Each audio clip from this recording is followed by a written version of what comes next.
أعوذ بالله من الشيطان الرجيم. بسم الله الرحمن الرحيم.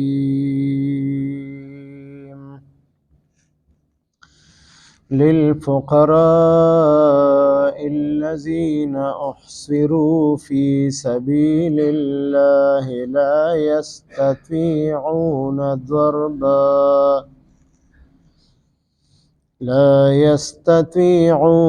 ضربا في الأرض يحسبهم الجاهل أغنياء من التعفف تعرفهم بسيماهم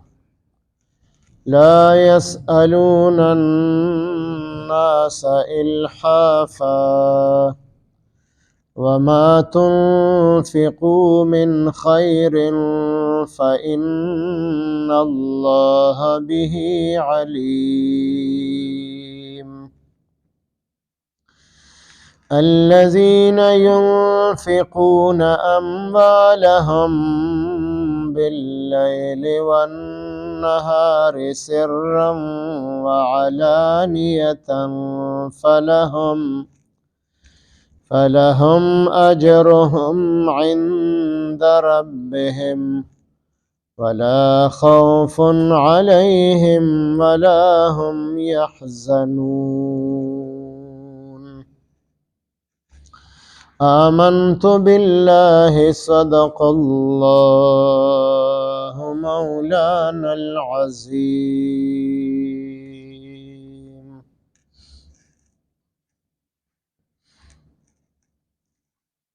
د صدقې او خیرات متعلق مخکې غنو آیاتونو کې تفصیلا ذکر وشو او یو خبره پکې دام ذکر شوله چې نفلی صدقه کافر ته هم ورکولی شي او مسلمان ته هم، په دواړو کې به صدقې ورکوونکي ته اجر او ثواب ملاویږي. اوس چې کوم خلق د صدقې زیات مستحق او حقدار دي چې هغې ته ترجیح ورکول پکار دي او د ټولو نه مخکې هغې خلقو ته صدقه خیرات ورکول پکار دي. نو د هغې ذکر کوي چې دا هغه کسان دي چې د الله په لاره کې د الله د دین دپاره بند کړي شوي دي، یعنې د هغې کار هغه د دین خدمت کول دي. د دنیا د کار دپاره هغې سره وخت نه ملاویږي او که د دنیا کار روزګار کوي نو بیا به د دین په کارونو کې د هغې نه کمی او نقصان راځي. نو داسې خلقو دا د صدقې او د خیرات زیات مستحق دي. مثلا د دینی مدرسې طالبان دي، نو هغې د دنیا څه کار روزګار نشي کولی، دین ته ځان وقف کړی دی، یا د دینی مدرسې مدرس او استاز دی چې هغه مدرسه کې درس کوي، بل څه کار نشي کولی، یا مجاهدین دي چې هغې د جهاد په میدان کې دي، په محاذ باندې دي، بل څه کار روزګار نشي کولی، هغې ته ځان وقف کړی دی، یا څومره د دین شعبې دي په هغې کې خدمت کوي او د دنیا کار روزګار طرف ته توجه نشي ورکولی، نو د ټولو نه زیات حقدار او مستحق ستاسو د صدقې او د خیراتو همدغه خلق دي. اوس چې کوم خلق د دین سره وابسته دي نو هغې به سپینې کپړې اچولي، صفا سوتره به ګرځي، نو ناپوهه خلق په هغې باندې د مالدارو ګمان وکړي چې د ښې سرې کړي کپړې اچولي دي، نوی موټرسایکل ورسره دی، فلانی څیز ورسره دی، فلانی ورسره دی، نو دی به مالداري، نو دا مالدار نه دی او دی د خلقو نه سوال نه کوي، نو خلق پې د مالدارۍ ګمان کوي چې ده به ضرورت او حاجت نه وي، حالانکې هغه به حاجتمند وي خو چاته به خپل حاجت بیانولی نشي. نو تاسو داسې کسان معلوم کې چې د دین خدمت کوي نو هغه کسانو ته خپل صدقې خیراتونه ورکې نو په دې کې به دوچن اجر او ثواب وي یو د صدقې ثواب او دویم د دین په نسبت باندې چاته ورکول چې دا د دین عالم دی د دین طالب دی مجاهد دی د دین کار کوي نو چې دته صدقه ورکول وي نو هغه کې د دین نسبت هم وي چې دای په دین باندې د استطاعت او طاقت به دین د پاره استعماليږي نو د سره مدد کول د ضرورتو پوره کولو خیال ساتل وي تاسو دغه خلقو پوره خیال وساتئ او دغه خلق چې هغه خپل حاجت هم نه بیانوي خو د چا نه سوال هم نه کوي چې فریاد ورته وکړي او څوک ورله څه ورکړي نو چې کله دا حالت وي نو تاسو به د هغې په نښو باندې په علاماتو باندې د هغې نه به تاسو اندازه اخلئ چې دا حاجتمند دی ضرورتمند دی د دین خدمت کوي نو د سره امداد کول پکار دي او د لومبني آیت مبارک په آخر کې دا خبره ذکر کړې ده چې تاسو کم صدقه او خیرات کوئ کم مال د الله په نوم خرج کوئ تاسو نو په هغې باندې الله پاک عالم دی چې تاسو یې چاته ورکوئ او په کم نیت باندې ورکوئ او کم قسم مال د الله په نوم باندې ورکوئ په دې ټولو خبرو باندې الله پاک عالم دی په دویم آیت مبارک کې الله پاک د صدقې څلور اوقات ذکر کړي دي چې څه خلق داسې دي چې هغې د شپې په وخت کې هم صدقه کوي او د ورځې هم صدقه کوي پټ په پټه باندې هم صدقه کوي او په ښکاره باندې هم صدقه کوي یعنې څومره کیفیات چې د صدقې ورکولو کېدی شي نو هغه ټول کیفیات هغه په دوی کې موجود دي مفسرین په دې آیت مبارک باندې لیکي چې دې نه مراد حضرت ابو بکر صدیق رضی الله تعالی عنه دی چې هغه 40,000 دیناره د الله په نوم باندې خرج کړل نو په هغې کې 10,000 دیناره د ورځې خرج کړل 10,000 دیناره د شپې خرج کړل 10,000 دیناره پټ په پټه باندې د الله په نوم باندې ورکړل او 10,000 دیناره د ښکاره د الله په نوم باندې خلقو ته ورکړل نو کوم ځای کې چې ښکاره صدقې ورکولو کې نورو خلقو ته ترغیب میلاویږي نو په هغه ځای کې ښکاره صدقه ورکول بهتر دی او کوم ځای کې چې د ترغیب نیت نه وي او د ریاکارۍ احتمالي نو بیا په هغه ځای کې پټ په پټه باندې صدقه ورکول جایز دي په څلور واړه خبرې د دې دویم آیت مبارک نه معلومې شوې که څوک د ورځې صدقه کوي هغه ته هم اجر او ثواب میلاویږي او که څوک د شپې صدقه کوي په تیاره کې نو هغه ته هم ثواب میلاویږي او که څوک پټ په پټه چاله صدقه ورکوي په هغې کې هم ثواب میلاویږي او که څوک چاله په ښکاره باندې صدقه ورکوي چېرې دا کس حاجتمند دی نور خلق هم هغه طرف ته متوجه شي او هغه له څه ورکړي نو بیا ښکاره صدقه ورکول بهتر دي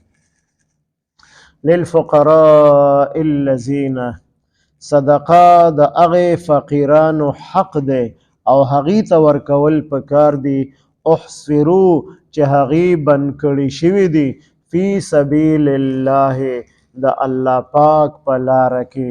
د دین کار کوي د دین خدمت کوي د دنیا کار روزګار ورسره نشي کولی نو داسې کسان وایي دا ستاسو د صدقې او د خیرات زیات مستحق دي لا یستطیعون هغوی طاقت نه لري ضربا د ګرځېدلو د معاش دپاره د روزګار دپاره فی الارض په ځمکه کې ځکه که هغې د دنیا کار روزګار کوي نو بیا د دین خدمت او صحیح معنو کې نشي کولی نو د دین خدمت ته ځان وقف کړی دی نو تاسو د داسې خلقو معلوماتو کې او هغې له خپل صدقې خیراتونه ورکړي یحسبهم الجاهلو خیال او ګمان کوي په هغې باندې ناپویه خلق اغنیاء د مالدارو چېرې دا خو به مالدار وي ځکه چې دا ورسره دي دا سهولتونه ورسره دي او پاکې کپړې اچولي دي سیکړې کپړې اچولي دي قیمتي سورلي ورسره ده قیمتي پیزارې په خپو کې اچولی دی نو دې ته به نه ګورې هغه به محتاج وي هغه به حاجتمن وي نو ته به د هغه معلومات کې او هغه ته به صدقه او خیرات ورکې من التعفف د وجې د سوال نه کولو نه چا نه سوال نه کوي چا ته فریاد نه کوي نو داسې کسانو ته صدقه او خیرات تاسو ورکې تعرفهم تب پیجن هغوی لره بسیماهم د هغوی په نښو او علاماتو باندې د هغوی د علاماتو او نښو نه به اندازه لګي چې دا کس مستحق دی او دی د چا نه سوال نه کوي لا یسألون الناس دوی سوال نه کوي د خلقو نه الحافا پنختلو سره چا پس نخلی نو چې وس راکړه لو خامخا به راکې او دومره به خامخا راکې دومره مقدار کې به راکې داسې قسم سوال د چا نه بالکل نه کوي وما تنفقوا من خیر وما تنفقوا او کم سو چې خرج کوي تاسو من خیر د مال نه کم مال او دولت د الله په نوم باندې صدقه او خیرات هم کو خرچم کو فإن الله نو بشک الله پاک به علیم په هغه باندې عالم او خبردار دی الذين اغكسان ينفقون اموالهم چې هغه خرج کوي خپل مالونه باللیل د شپې په وخت کې والنهار او د ورځې په وخت کې سرا پټ په پټه باندې خرج کوي وعلانیتا او په ښکاره باندې خرج کوي د الله په نوم باندې نو چې د څلور وانو حالتو کې د الله په نوم باندې خرج کوي د شپې خرج کوي صدقه کوي د ورځې صدقه کوي پټ په پټم صدقه کوي ښکارم صدقه کوي فلهم اجرهم نشته د دوی د پاره اجر او ثواب د دوی عند ربهم د خپل رب سره ځکه دی کس د شپې صدقه کوي هم د الله د رضا د پاره کوي که د ورځې کوي هم د الله د رضا د پاره که پټ په پټه صدقه کوي او که په ښکاره کوي په هر حال کې د الله رضا او د آخرت اجر او ثواب مقصد وي نو دې ته به د الله پاک د طرف نه خپل اجر او ثواب پوره ملاویږي ولا خوف علیهم او نه به سیره وي په دوی باندې دا یره به سره نه چې مالم خرج کړی دی چې ثواب به ملو شي او که ملو به نشي ولا هم یحزنون او نه به دوی غمجن شي